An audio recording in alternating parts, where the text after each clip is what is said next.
Diploma প্রকৌশলীদের আন্দোলনে উত্তপ্ত ঝিনাইদহ। প্রকাশ্যে হত্যার হুমকি এবং ডিগ্রি প্রকৌশলীদের অযৌক্তিক দাবির প্রতিবাদে মঙ্গলবার সকাল থেকে রণক্ষেত্রে পরিণত হয় ঝিনাইদহ বাস টার্মিনাল এলাকা। সকাল 10টা থেকে ঝিনাইদহ পলিটেকনিক ইনস্টিটিউটের সাধারণ শিক্ষার্থীরা সড়ক অবরোধ করে বিক্ষোভ শুরু করে।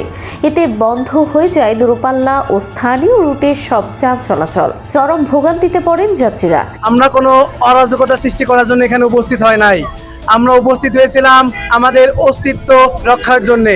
আমরা জানি দীর্ঘদিন ধরে বিএসসি প্রকৌশলীরা আমাদের বিরুদ্ধে একটা ষড়যন্ত্র করে যাচ্ছে। তারা পূর্বে বলেছে আমরা নাকি 100% কোটা নিয়ে আমরা 10ম গ্রেডে চাকরি করতে চাচ্ছি, তবে আমরা দেখতে পাচ্ছি বর্তমানে বিএসসিরাই 33% কোটা দাবি করতেছে।